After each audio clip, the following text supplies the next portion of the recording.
um nível mais baixo. Então eu tenho resistido. Porque eu sei que a ideia que eu tenho daquela revista é que ela não tem como chamar, não valia muito e tal. Então daí também complica. Então isso é um pouco contraditório com a crítica que eu faço, né? Mas eu acho que um nível de avaliação o campo tem que fazer.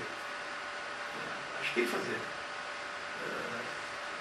Mas do jeito que funciona toda a legitimidade de uma maneira de se fazer ciência de uma área em relação a outra, daí fica difícil. A educação física vai para um caminho complicado para encontrar. Acho que a justificativa é que a ciência é uma coisa pública. Se você coloca no depósito em que não tem um diálogo, ela deixa de ser coisa pública. Nesse sentido que a ciência tem um debate, que os argumentos têm que estar lá de uma forma que você consiga tensionar esses argumentos e até demonstrar o contrário. Se é um depósito que não passa por esse processo, o campo científico maior não reconhece. É uma produção, livro, ficção, não ficção, mas não necessariamente um conhecimento científico.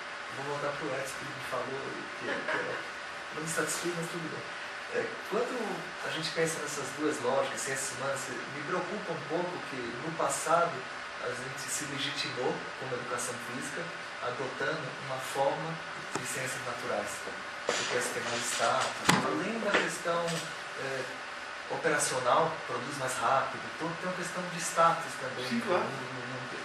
E hoje em dia se tem até, na sua forma de resistência, uma afirmação do campo das ciências humanas.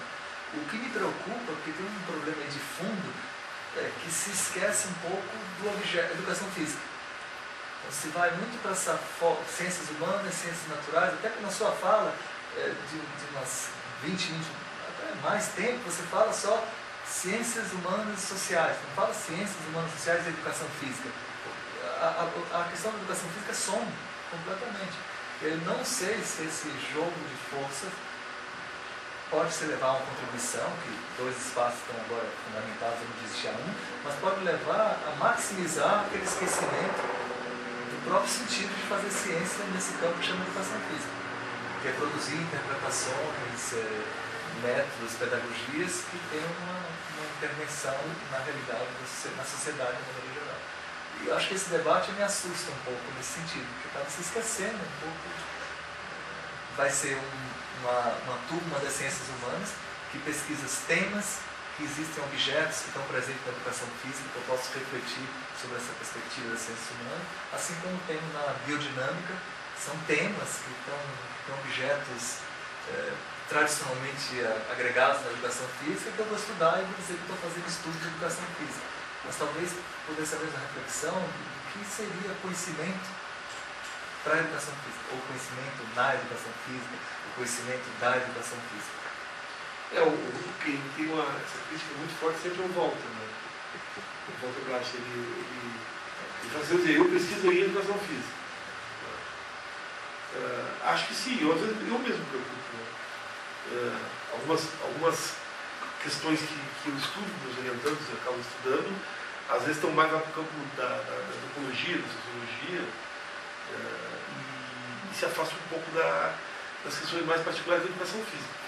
De um tempo para cá eu tenho me preocupado com isso e tento provocar os caras a, em algum momento do trabalho, mestrado, doutorado, eles fazerem algum link.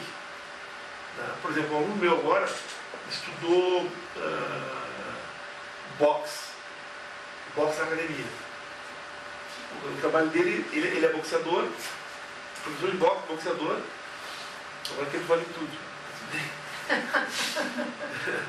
Esse é o tipo de cara que rompe com os estereótipos, que é muito reflexivo, muito inteligente e tal, e quer tudo, vale tudo. Então ele fez o seu boxe. A discussão dele era essa heterogeneidade, diversidade do boxe. Mostrando que na academia ele percebia boxes no plural, de forma diferente das vezes do boxe. E ele eu fiquei muito feliz porque foi mestrado isso.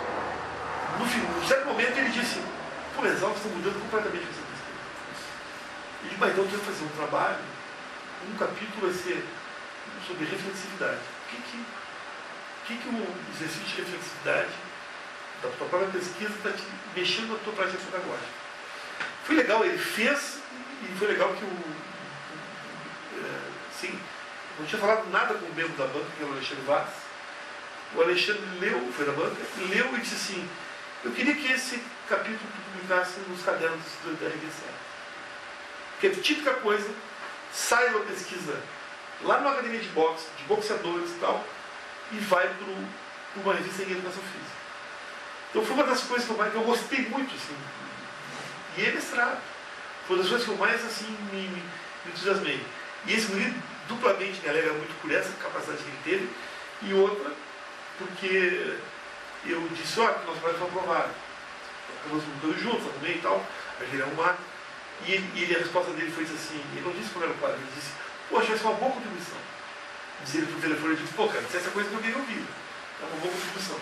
Então eu acho que a preocupação ela é importante, assim, né? A gente conseguir fazer vínculos disso, que às vezes a gente não faz. Eu mesmo me pergunto, né? Eu fiz alguns esforços, né? Eu trabalho, estudei cultura lazer, acabou me ajuda a refletir muito sobre o lazer, e essas reflexões me levei para artigos de política pública, para artigos da própria prática pedagógica na aula de educação física quando falo de esporte. Mas nem sempre a gente faz isso.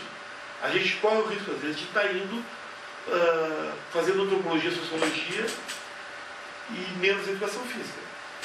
No sentido de, se eu pensar que a educação física é uma área de intervenção. Tá?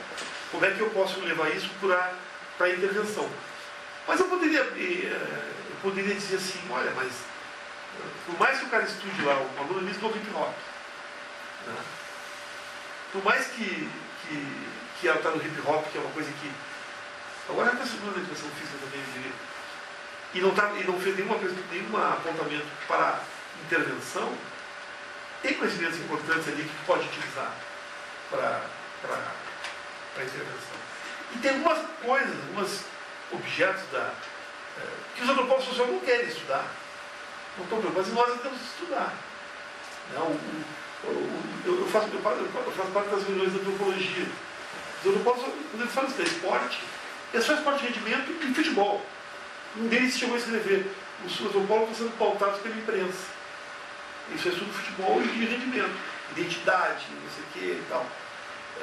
E nós, da educação física, estamos entrando nas reuniões de antropologia e estudando voleibol, corrida, coisas que estão mais esporte, puxando um pouco para os nossos interesses. Mas acho que a tua preocupação ela é importante. Eu acho que a gente vai achar um critério clássico Exato. que define, mas, por exemplo, o Wittgenstein fala de jogos de família, por semelhança, mas algum tipo de trabalho, intervenção até no sentido de interpretação, também, que interpretar algo não deixa de ser uma intervenção sobre o mundo, mas que a gente tivesse uma preocupação intencional mesmo, de, olha, vamos tentar o tempo contribuir, o nosso olho tem que estar aqui. Isso, vamos ficar fazendo, porque aí vai surgindo historicamente o que é, vamos dizer, pesquisa prototípica da educação física. As coisas são semelhantes mais ou menos com isso. Porque classicamente não vai dar para definir, porque tem muita pluralidade. Mas eu acho que essa preocupação me assusta um pouco, de a gente ir de um pêndulo para o outro. Assim, eu vejo um artigo da Elizabeth Bressan, da década de 70, quando ela critica a disciplina acadêmica, ela critica muito em cima do biomédico. Eu fui para o CBCE em Salvador, aí fui para uma daquelas salas lá, de escolar, tudo. As pessoas falavam coisas que eu não entendia nada. Aquilo não tem a ver com educação física. É trazer um campo para o outro, mas sem... Eu sabia, só que eu vou ter que gastar 3 páginas de parecer, né? Para eu preparar e falar, olha, isso não tem relação. E a pessoa vai sempre negar. Ah, não, lá na ponta eu posso fazer uma relação com isso. Que é difícil você contra-argumentar. Não sei como mudar isso, mas eu acho que está minando o lado do campo das ciências sociais. Até me assusta quando a gente deixa de falar. Quando a gente começa a falar só biodinâmica e só sociocultural, eu já fico mais assustado ainda. É uma coisa que dá um certo desprendimento do campo profissional, o campo de intervenção social, que é o que nos criou, e de uma certa forma, socialmente, é o que nos dá força para nos ter uma certa identidade dentro desses jogos de força que é a universidade e a sociedade. Se a gente próprio mina isso, eu acho extremamente complicado e assustador. Eu tenho uma crítica a essa questão, porque o que eu observo é que, na verdade, a área sociocultural e pedagógica ela é muito mais crítica daquilo que é a produção dela, dessa reflexão toda que você traz, do que a área de biodinâmica. Esse é um ponto.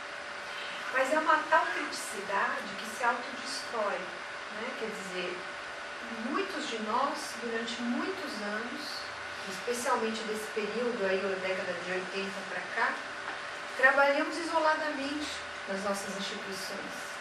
Eventualmente, quando havia condições favoráveis dentro das nossas instituições, a gente trabalhava com grupos. Você percebe grupos que pensam questões, digamos, da prática pedagógica, da intervenção, colegas que conseguem compor e ter projetos coletivamente e tal. Mas o que eu observo é que a área sociocultural, além de ela quantitativamente ser ainda muito restrita, os nossos colegas, digamos assim, que produziram, que hoje são referência na área, trabalharam de forma muito isolada, né? Trabalharam muito em luta o tempo todo, mas a área sociocultural e pedagógica, essas duas sub-áreas, elas se reuniram muito pouco, né? Elas se ajudaram muito pouco. Então, na gestão própria do CBCE, na direção científica do CBCE, a minha maior dificuldade era com os colegas da área sociocultural e pedagógica, na hora da definição de prioridades, do que iríamos fazer da discussão da pós-graduação. O pessoal das biomédicas eram os que mais nos apoiavam, né? Que entendiam que era interessante as iniciativas, que a gente tinha que enfrentar o debate. E o pessoal da área sociocultural meio que, sabe, o tempo todo criando obstáculos para que a gente conseguisse abrir a conversa, né? Que eu acho que esse é um segundo ponto, que é uma tentativa, esses seminários, da gente tentar começar a nos agregar, a chamar o pessoal da área sociocultural e pedagógica para a gente sentar juntos e, digamos assim, fazer uma avaliação dessa produção dessas áreas, né? Coletivamente. Isso muito pouco foi feito. Foi feito em pequenos grupos, né? Walter com a Argentina durante muitos anos, uns com a Alemanha, né? Com o Walter ali no sul-sudeste. Mas, enfim, penso que isso, digamos, caracteriza um pouco essa área também, essas sub-áreas sociocultural e pedagógica.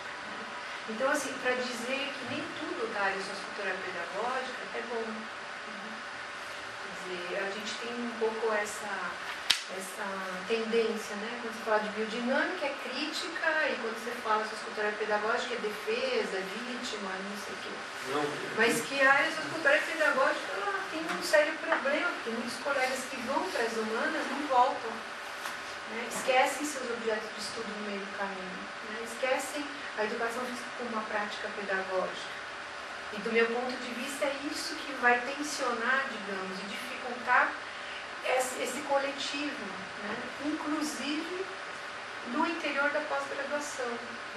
Às vezes a gente não tem amigos, digamos assim, não tem uma força que se une para pensar uma política, para pensar uma intervenção mais induzida, digamos assim, mesmo no âmbito da pós-graduação. Mesmo dentro da pós-graduação, a gente está se brigando, né, por pequenos espaços, pequenas coisas, mesquinharias, né, quando na verdade a gente deveria, digamos, abdicar desses detalhes, né. E eu vejo isso muito presente nas áreas biológicas, né. Muitas vezes eles deixam as diferenças para se juntarem e pensar em intervenções e proposições mais eficazes, digamos assim, nesse campo de forças e lutas. Isso é minha impressão também, né? Eu tenho reflexão disso, mas o próprio CBCE teve um momento do CBCE que tu entrar em determinadas salas, se tu não tivesse algumas palavras-chave, expressões-chave dos teus trabalhos, tu não poderia ser aceito, né? Eu me lembro de um milhão de exemplos. Eu vejo uma aluna mestrando, apresentando um trabalho e citou Norberto Bobbio, né, sobre democracia e política pública. Ele levantou um professor doutor, lá, um doutorando,